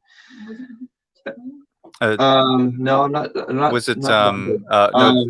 I think of Utopia. No, I'm thinking of. Oh man. I always draw a blank on this guy. Help us out, everyone. I know who you're talking about too, but I can't think of his name either. Yeah, it's not Lord Byron. He was good, but he knew Syriac, Hebrew, Greek, and he knew a lot of languages. And he basically said the poetry of the Hebrew Bible is the best poetry in the history of the world. Wow. And I would agree. I mean, the more you study, I mean, if you like poetry, it's incredible. I've read a lot of ancient poetry. I've read ancient Persian poetry and other stuff, but the poetry of Job, for instance, I mean, it's unsurpassed. We've been reading that lately. The book of Job is wow. I mean, well, it's difficult to. I'm sorry to interrupt. It's difficult to convey, since, especially to me, who knows just a little bit of Hebrew, just a teeny but wonderful bit. Can you explain to me why Job's poetry is so amazing? The imagery. The emotion, the rawness, the honesty and the depth of insight and the nuance, all of those things. I mean, very deep issues going on that they're discussing very. I mean, the whole theme, the whole thing that they're wrestling with throughout the book is a very, very huge issue, even in modern times. The issue of, can God cause suffering in somebody's life and still be a good God? And is suffering in a person's life always evidence of his sin? You know, is it always because he's done something wrong that God is causing him pain? That's a big question in Job, and that they're trying to answer. Yeah. Yeah. Well, So that's powerful. But the Psalms too. I mean, oh man, the Psalms are incredible. Just yeah. Can't wait. I've mostly just read them in translation Latin and right. Septuagint a little bit, but not much. Mostly Latin. But, yeah, and I would encourage you. There's probably a lot of people would say, oh yeah, well the Quran is a much more beautiful book. Well, actually read the two. And here's the thing that I've noticed the difference. And I've read the Quran, and the difference is huge. The Quran does not have the human raw emotion and honesty that the Bible has all over. Really? So if you value that, and I value that a lot, I would say look for that, because I don't find that in the Quran ever. And in the honesty, so the difference between the Bible and the Quran is so interesting, because you know, Muslims would say the Quran is something that was just kind of imported, you know, laser beam from heaven, and it's perfect form and everything like that. And the Bible comes from a totally different mindset of theology, where that God sovereignly used people to write with their own personality and their own their own flavor that comes through in their writings. So it's not like, you know, a robotic hand appeared and wrote this stuff. The Bible's theology of how it can be divinely inspired and still be done by humans is very different, and still communicate as the words of God. And so you'll find such a different dynamic in the pages of script of the Hebrew Bible compared to the Quran. So it'd be an interesting thing just to do, if you're interested in ancient scriptures, to do that comparison. Oh, I love that. Yeah, I got to learn Arabic too, starting with Hebrew. I feel like it's going to help a lot, though. What'd you say, Beth? Sorry. The list just gets longer and longer. Oh my gosh! Learn, right? My list is too long. But but your videos compelled me to, like, I realized this is the time. Let me get a foundation in Hebrew. At least follow with you once or twice a week with your videos. It's not going to hurt me, I thought. Well, that was go ahead, please. Yeah, you should recommend in the comments Nabil Qureshi. I'm going to spell that phonetically. Qureshi with a K. He's got a great book that spelled right. has a lot of interesting comparison, because he's a former Muslim who really was. Oh, there we go. All right. No, actually, no. It's we'll spell it here. Yeah. I can't. Here, I'll hide it. Good. Yeah, if you type the comment there on your account, if you want, I can share it. But he's just brilliant in comparing, because you know he reads ancient Arabic and everything. He was a Muslim scholar, and he writes in English, so it's approachable. But he compares the two books, and he's a lot more authoritative in his comparison, because he can read the both in the original, and it's fascinating what he has to say. So check it out. Absolutely. For myself, who I have no divinity studies of any kind other than what I've been reading. Thank you, Beth. There you go. I put that up.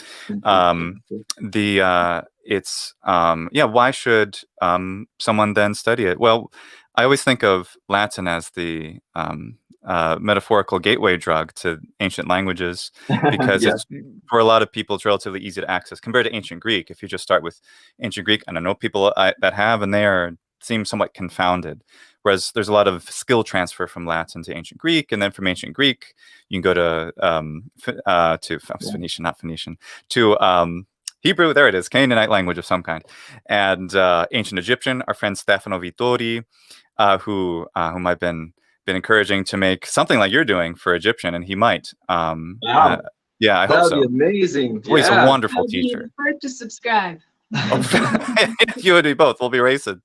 Yeah, he's fantastic because when there's such a connection to people, and I think people are really, whether the legal system, the governmental system, the technological stage, people are really the same across the centuries. That's what I understand. If we go back hundreds of thousands of years, eventually we see humans have a different state that they're in, but we're the same as essentially, not in our mores, but in our physical anatomy for sure, in our A lot mental of basic needs. Yeah. right. So to see what people, the human experiment has been done so many times, and thank goodness we have the iterations of it in writing that we can study. Why not take advantage of another 1,000 years before Latin to understand how people are thinking, feeling, and experiencing? And then from there, just learning, because if one wants to get started, Arabic is more intimidating to me, because I also don't have, to my knowledge, a communicative video series I can go watch like yours. I'm sure there's stuff out there which is comprehensible input based, but I haven't found it yet. But now that I have this foundation, I've seen how one Semitic languages looks. It'll be that much easier, I think, for me to approach others, and certainly the writing block letters are easier to read than Arabic script for me. So I mean, there are so many advantages, and I think also just per se, just through itself, on its own, your work is so fun and magnificent. People who have maybe no interest at all in learning language should just watch them and see if they like them. I think they will. They'll just be like, "This is exciting." I've seen it happen with some people commented. Like, I wasn't even searching to know Hebrew at all, but I just got hooked. Yeah. So yeah. Yeah. Well, this is an interesting question. Did the ancient Hebrew people always speak Hebrew, a Canaanite language, of course, or did they speak another first and switch languages? That any answer I give would be very speculative, I think. I mean, there may be people who would actually have evidence that they could point to answer that question. But I don't think, I think it's doubtful that they always spoke Hebrew in the form that we have it in the Bible. There's portions of the Bible that are really archaic Hebrew and extra difficult, like Judges chapter 5, like Exodus chapter 15. They're like these songs and poems that point back to like a earlier version of Hebrew, and they're extra difficult.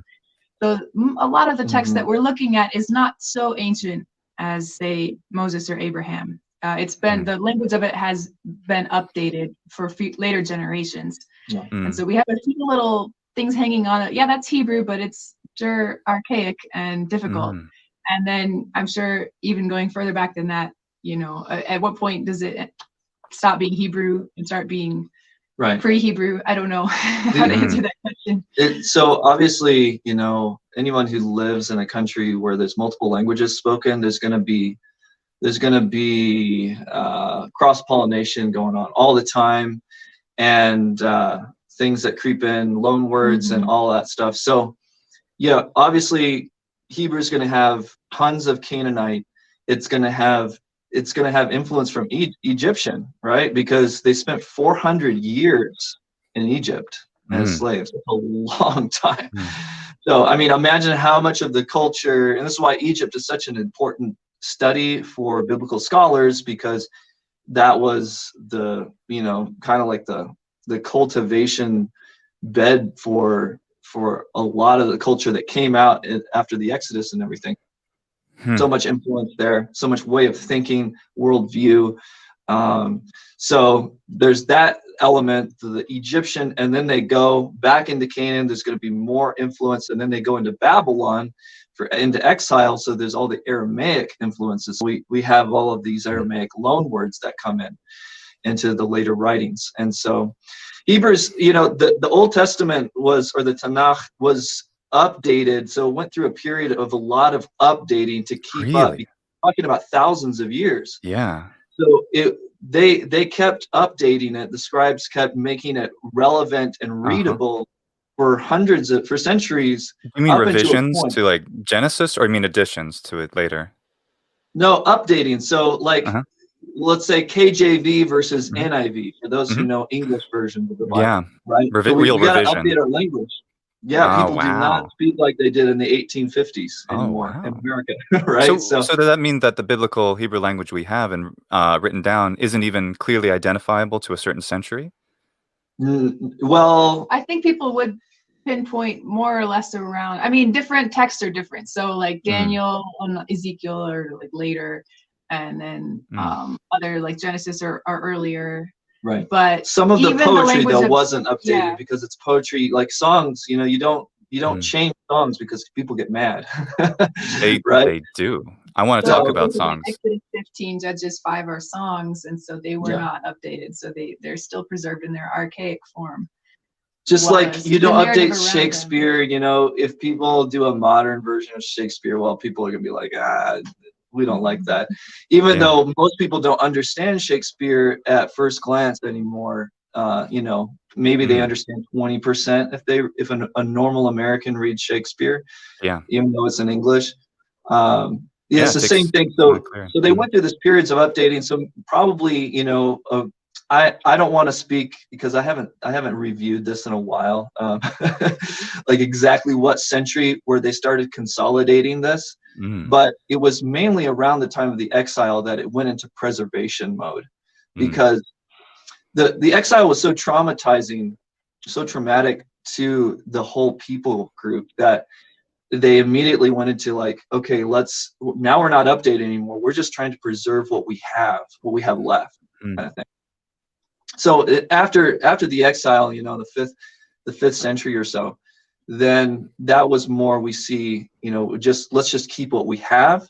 And then they started making Aramaic interpretations, which we call the Targums. So it was more like, let's preserve what we have, but let's not update the actual text of Scripture to the new way that we speak. Let's instead just make adaptations of it into Aramaic. Wow. So the Targums are more like interpretations, or paraphrases in a lot of ways of the Hebrew, to help people understand the ancient Hebrew. So. Amazing. And you brought up songs, the Psalms, excuse me, my PS was thinking about Greek. Psalms, the Psalms particularly, your songs, which are some of which are already in Hebrew on Aleph with Beth. Check them out, everyone. Go watch them and love them. Andrew, they're amazing. And also you can be found on Spotify, right? Which is what I have on the screen. And hopefully Apple Music as well. I'll search later. I haven't actually searched if you're on Apple Music. And all those. It's so great. Well, it's also so wonderful the role you play in the lessons, because it's certainly clear that you have the teacher, who is Beth, and you there in acts as assistant. I just wanted to compliment you for how great the Avram is at doing this, wearing the Egyptian makeup. It's amazing. And and of course your Roman costume, which I love, and playing the part of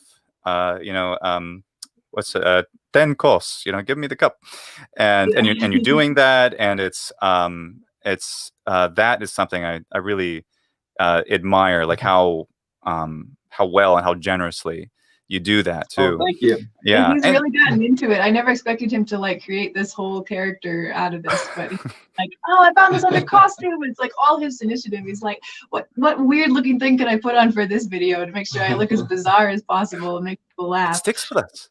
It's like it's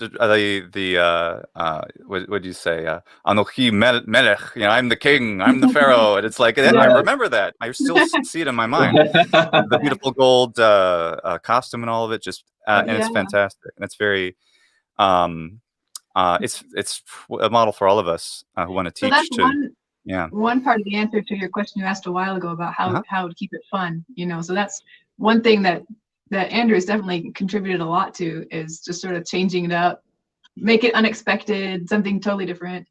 And I think a lot of the impetus for trying to make it fun too has come partially from my experience, my teachers of Hebrew, but also from that same method that I mentioned, the growing participator approach that I was trained in as a student.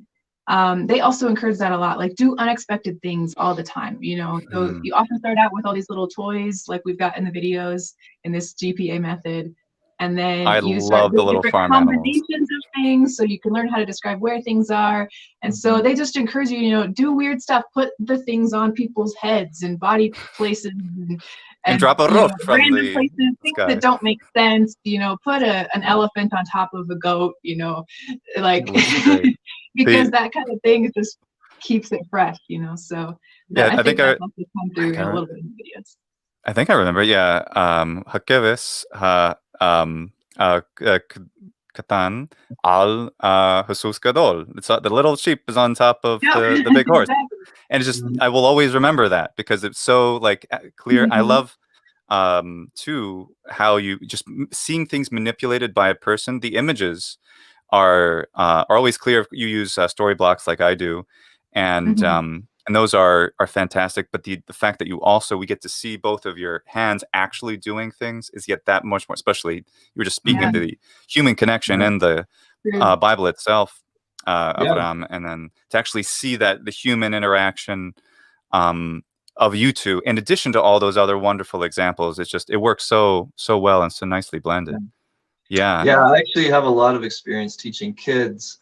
I taught Sunday school to like 9 and 10-year-olds for about 7 years when I was in Kentucky, and my job was just to teach them Hebrew Bible, not Hebrew, but Hebrew Bible in English. And so we would study whole books together of the Bible, and we would get really into it, and it was a lot of fun. So I love teaching kids. I love making something approachable for kids as well, and I think that's where the humor comes out too. And the songs that are so they're so pleasantly written, they're sung with such passion, and beautifully filmed too. Well done with that. Thank you.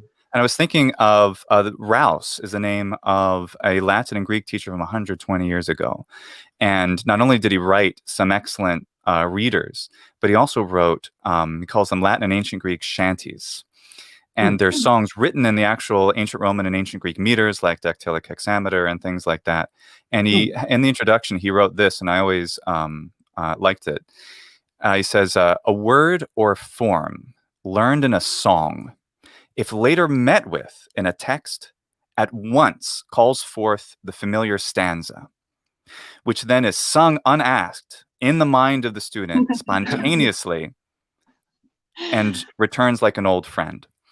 And a friend of ours, Alexander Veronensis, Alexander the Veronin, his name is Alessandro Conti, but we know him by his Latin name because his Latin podcast, Latin videos, and he's a fantastic pillar in our community. He written so many songs in Latin too, and so he gave this in one of his talks in Naples a few years ago, and I always remembered that because it's so vital. Like hearing, I'm trying to think of one word I heard in your songs recently. One of the men with Hallelujah that you came out a couple days ago. I guess we all know that word, but whatever words that are, of course, they're building on what you've already taught us, Beth, in the videos. And then we have that vocabulary and we have it in a song, and we have, and maybe there's some unique construction that's in the song. Then we find that later in a text, and it's like, oh, this is just like you were able to spontaneously read Spanish after years of exposure without being taught per se how to do it. It just leapt forth because it was part of your reality. And I find that amazing. So yeah, love the songs. I love how many songs you've got in Latin too, like all these movie songs and Disney songs. Thanks. And when I saw that, I was like, what? That's amazing. I've never seen anyone do that. It's really cool. Oh, thank you. Well, I'm working also with our Egyptologist Stefano Vittori now, who is one of the best. He is absolutely the best translator into Latin of any popular modern song. He's so impressive because he uses all the ancient meters with a kind of skill that I've attempted to do in some of my earlier songs, but he's just like, hey, here's a translation and let's work together on translating all of Nightmare Before Christmas. And I'm like, yeah, let's do it. And it is, it's really just blows my mind. And what I'm so happy about is that when people, like I'm not as erudite as Stefano. I'm very comfortable with Latin and poetry, but like just how much he knows so that I can recognize, I feel a little bit like, do you ever see the movie Amadeus? About the life of Mozart, and and Salieri is depicted as this very envious person who can't compose to the level of Mozart, but he is so well trained and so skilled that he, more than anyone else, can recognize, as he says, the voice of God in Mozart's works, that is the only one who can see Mozart for who he really is, not just a pop icon of his time, but truly something special. And yet he can't achieve that. And I joke that even though I've translated songs into Latin and done them before Stefano and I started to work together, at least I feel like I am at the level that I can recognize what he's doing and not with envy, but with joy, collaborate with him, knowing that his translations, which reference these great works of poetry in Latin, Ovid and Virgil, so that when people come to them later, they'll be like, I saw that in that song. That's fantastic. It is. Yeah, he's the best. So amazing. Yeah, I need to do more songs. It's on the list, the to-do list. I've done so many psalms in English put to music, and you can on Spotify. But this is actually new, putting Hebrew to music for me. So it's fun. Yeah, I absolutely love it. I'm just reviewing some of my other notes I had of things I wanted to talk about. That one is more of I wrote late at night, the only time I had to study your videos and to watch them. So I don't know if it's funny now, but the greatest mystery, which I wonder if will be resolved, is there actually Mayim in that God? Because you never turned it over. And you're just like, this one's it's full. I can't. But this one's empty. But this one, I can't do it. And I was just like, did I drip water off my fingers? Didn't you see the water dripping off my fingers? It was this fake water. There was like a different jar, a different vessel, a different cod. And then because I was like, hey, I don't know, we saw a roast drop from the sky. I think she would have turned it over. Yeah. No, it's so fun, and just that it's particularly the technique, the pacing, just these little details that are in your videos, which are so worthy of imitation for any teacher in any situation.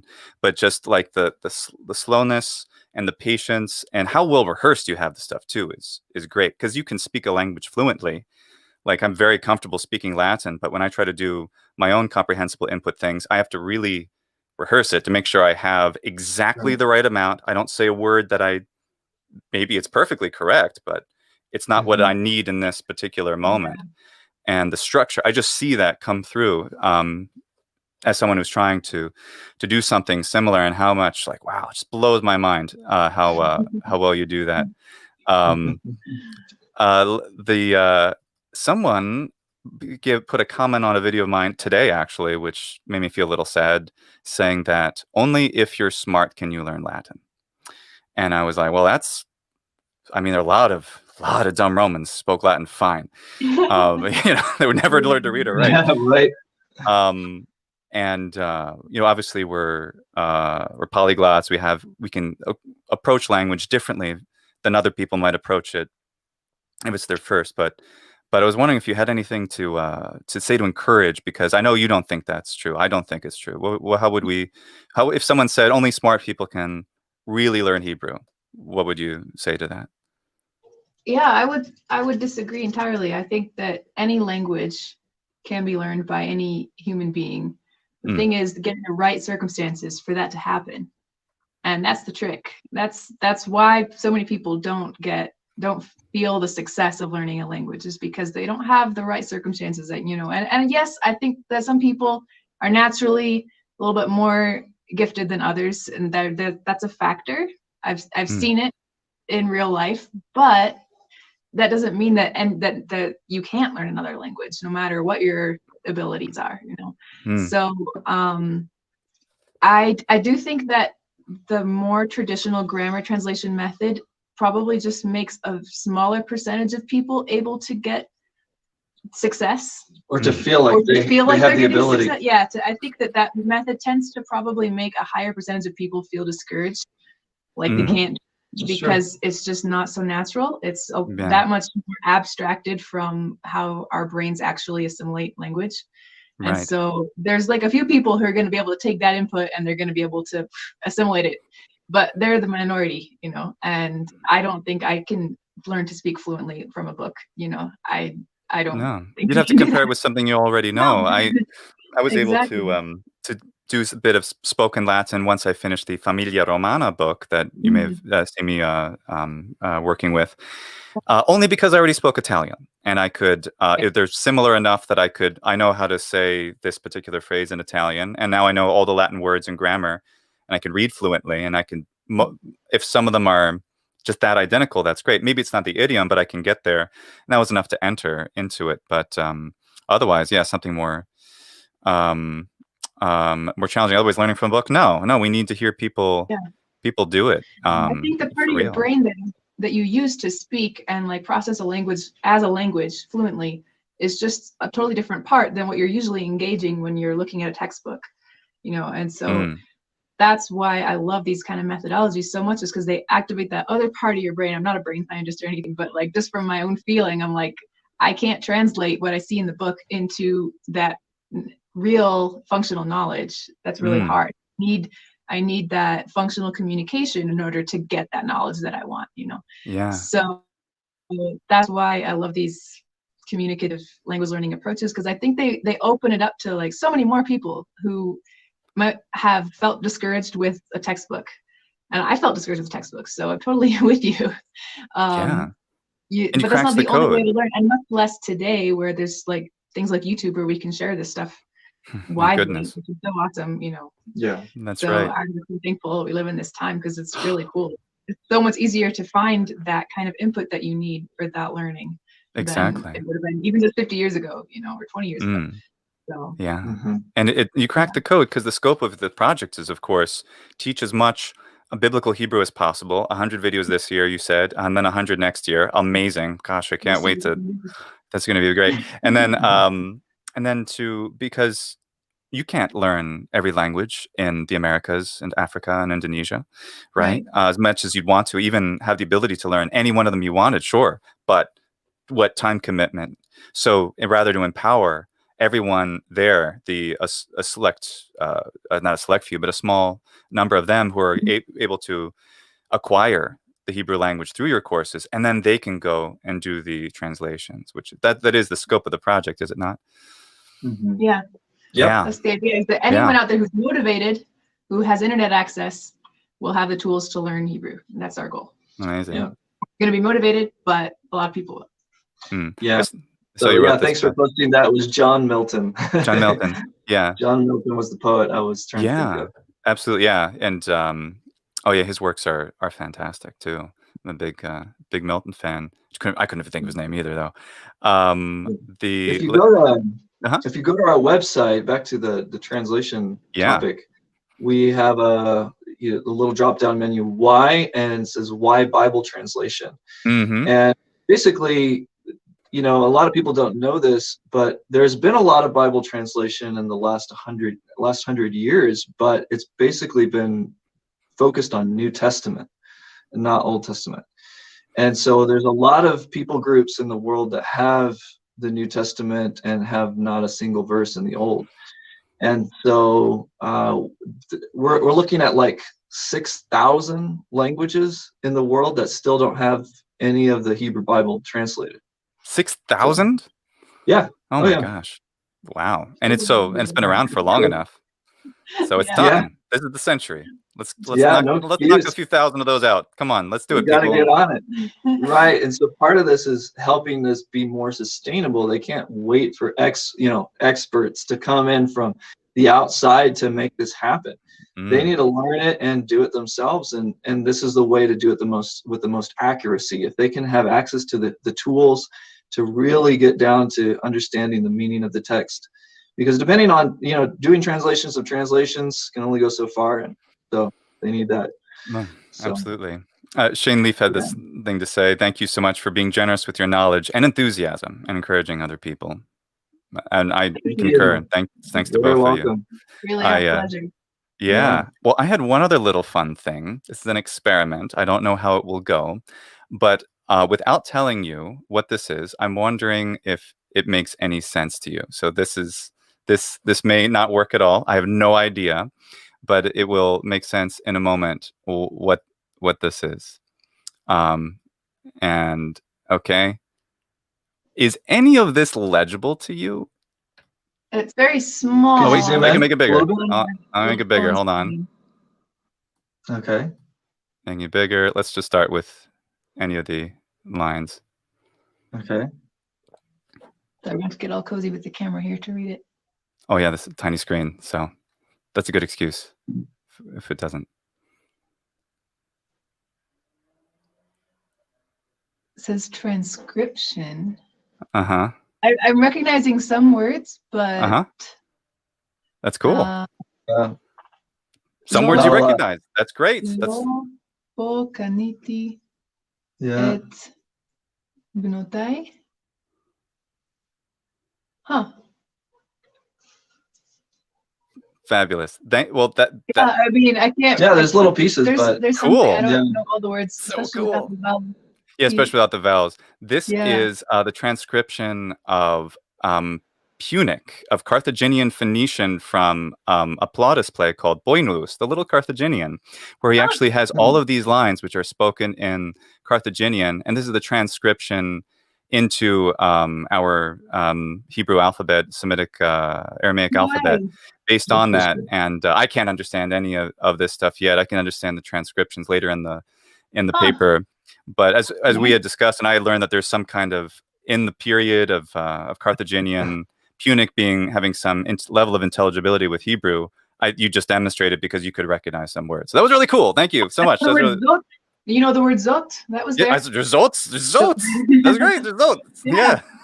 That Yeesh was there. Yeah. Yeah. Wait, is that both this and that? I've never thought about it. Zot? Yeah. Yeah, it's more of a close demonstrative, more like this. Okay. But it's like not. It's not really exactly the same as English. This.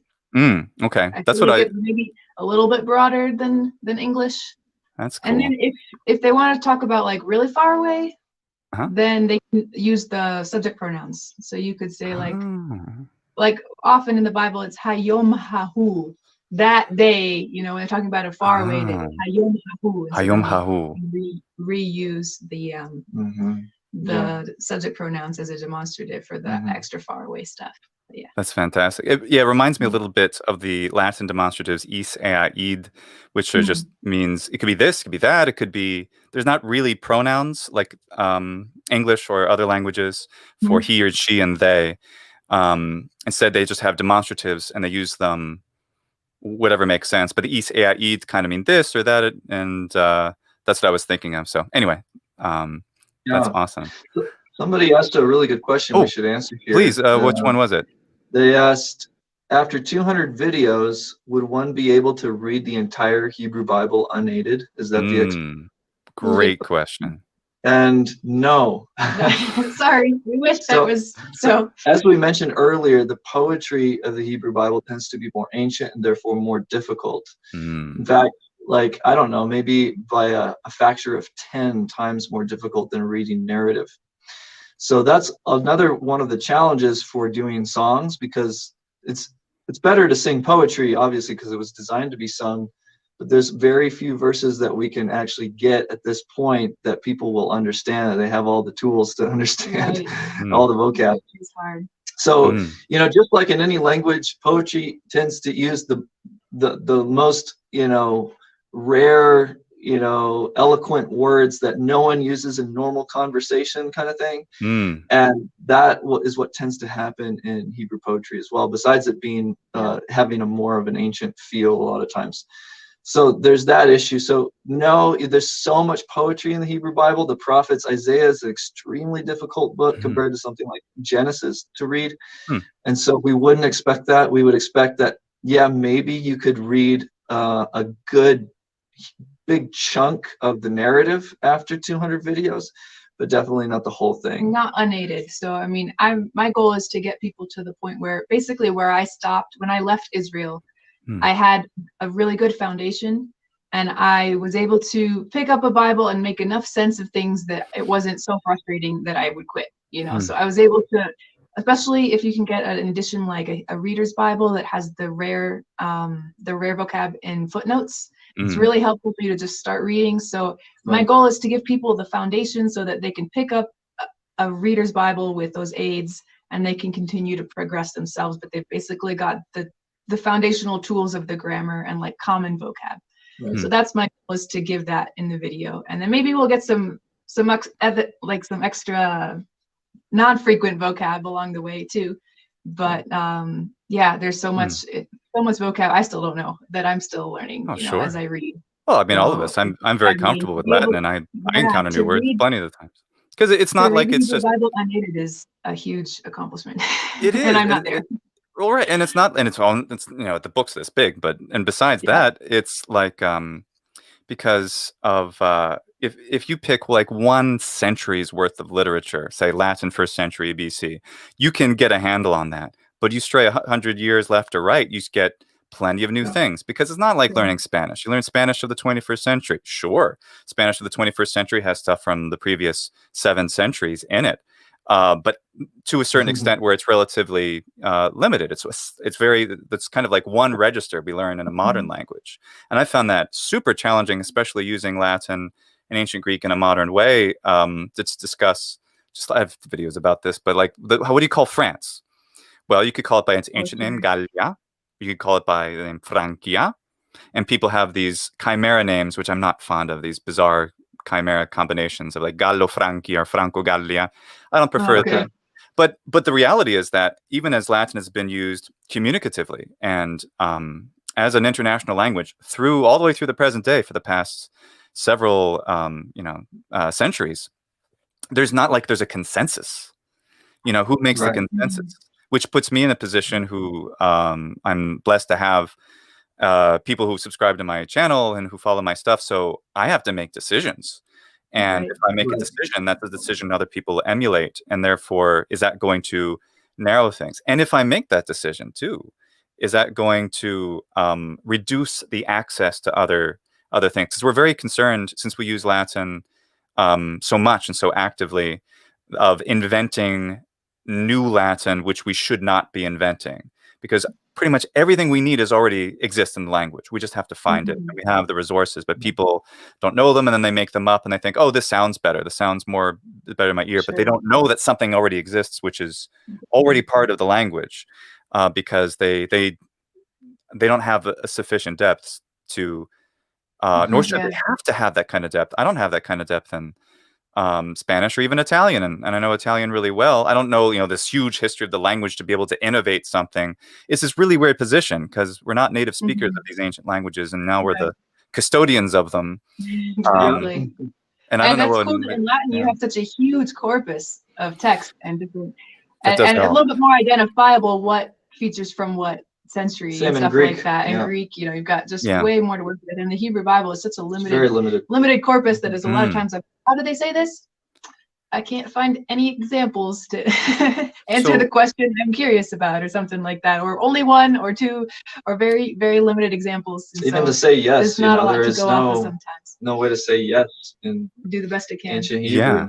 Well, Latin barely has a way. Latin basically has words for thus, and you just restate the verb, which is what restating the verb is the most fundamental way.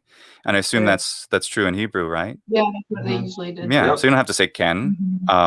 But that's something I'd like to ask, just because Latin's in this position now where people get together to speak Latin in frequent. There's all over the world now. They're wonderful. And thus, there's certain samplings that have taken place, things that are now common, which are certainly appropriate. They're not bad Latin at all, but they were decisions that had to be made. And sometimes things are inspired by either later forms of Latin or, in fact, Romance languages. And they're a necessary vehicle to facilitate communication. We don't limit ourselves to classical Latin literature for our vocabulary. Otherwise, we couldn't talk about telefonum, the telephone, or computatorium, computer. And we have, our auriculares, we have all these words, tunicola, whatever. We have them. And we use them, and they don't, thankfully, if they do interfere with our understanding of an ancient text, that's not a good use of Latinity. But as long as they continue to facilitate people live together for a week at a time or longer, speaking only Latin, and they promise to do so. So what if, first, does that exist in Biblical Hebrew? And number 2, if so, would you be comfortable importing modern Hebrew things as necessary? Yeah, I don't know of any community like that tries to speak. I mean, there probably is in Israel, I didn't come into contact with a group that specifically, while I was there, specifically is devoted to speaking Biblical Hebrew only. There's a school program that does that. Yeah, but, but I don't know how militant they are about only doing that. I'm not really sure. So I think there are a few little pockets, maybe mostly just schools, but I don't know if people who get together for fun, just for practice on their own to do I it, which would. be really cool. But yeah, that's like what you're saying is true, and I think it complicates the situation a little bit more because modern Hebrew is a language, and as opposed to modern, I guess maybe Italian could be sort of considered modern Latin, but but with far separated, unlike modern and ancient Hebrew, which are obviously yeah. I mean, you would definitely have to import a lot of things, at least a lot of vocabulary from modern Hebrew if you were going to try to talk about our real world in modern day, like you're saying with auriculares and stuff like that. And I don't know, that would be a challenge. I mean, modern Hebrew was constructed upon ancient Hebrew, so if you want a really fascinating read, check out, it's in the public domain, there's a biography of Ben Yehuda, who was the guy who resurrected the Hebrew language, and he did it all from biblical Hebrew. It's just that it's morphed since then so much over the last 100 years. Yehuda with Yehuda. Oh, Yehuda. 1 second. And so he had to do this. He had to come up with names for all of these modern things, and he tried to do it as closely as possible to the kind of way that it would work with biblical Hebrew, and sometimes creative things like what is a school house of the book? Yeah, house of the book. So he had to come up with all of this vocabulary, and he did it in a really cool way, and so it sounds biblical in a lot of ways. But once it's actually people's native language like it is today, it starts to morph and you can't control it anymore. Exactly. You can't limit it and be like, no, you have to speak more biblically, like you could do in a little Latin community like you're talking about. They ditched some elements of the verbal system, of the ancient verbal system, and so now those have fallen into disuse. Which elements of the verbal system? Basically, all of the forms that you hear me saying va something, va yomer, that all sounds very I love those. No, don't get rid of those. Yeah, sorry. We don't do that. Oh, okay. Yeah. I mean, it's a very mysterious verbal system, ancient Hebrew. People are still writing dissertation after dissertation about trying to figure out what's going on in the verbs of biblical Hebrew.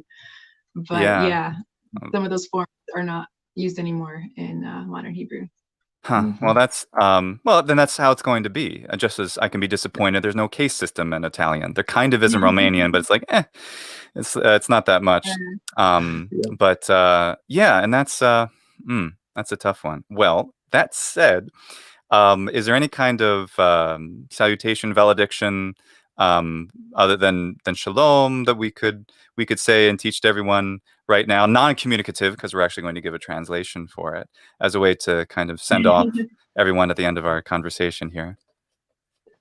Yeah, well, one thing there's a blessing in the Bible, Yivarechecha Adonai, or Yivarechecha Yahweh, the way that we're pronouncing the name in our videos, or Yivarechecha Adonai. So that's like, may God bless you. Yivarechecha Adonai. Yivarechecha Adonai, or if we're talking to many people, we could say Yivarechechem. Yivarechechem, which we will. We'll say Yivarechechem to everybody out there. And I'll say Toda Rabba to both of you so much. Thank you so much for your time, what you're doing. Thank you for doing this. We enjoyed it. Oh, it's been a pleasure. I mean, how you are literally doing the Lord's work by bringing the word of God to people. So this is really in the original, which is so important for everybody out there. And I think also with people with no interest in religion at all, just to understand, as you were saying, Avram, as far as culture, as far as just such a foundation of civilization, people have learned this, it's influenced them. The same reason to learn it is the same reason to learn Latin, ancient Greek. Absolutely. So I'm so grateful to both of you for everything you're doing. And I think everyone out there is as well. Subscribe, everyone, to their YouTube channel. There's the link to their YouTube channel as soon as it's done. Don't go yet, but then go there and then subscribe to them right away. Also their here is their website, freehebrew.online. And if you don't mind taking off that S, the HTTPS, it won't work with that oh my gosh, I'm sorry, I should have just done it no like this. Thank you, Mark. Thank you. Here, there's the corrected one. That's probably why it was. Yeah, there we go. There, that's simple enough. Go to that website, and of course, the link is in their video. Subscribe to them. Andrew's podcast, where you discuss just everything about Bible right? translation, basically. Yeah. And of course, you can be found on Spotify as well. We're so looking forward to everything that you're going to continue to do. Toda rabba. And thank you all of you out there for your comments and questions. And we'll say shalom. Shalom. Toda lecha.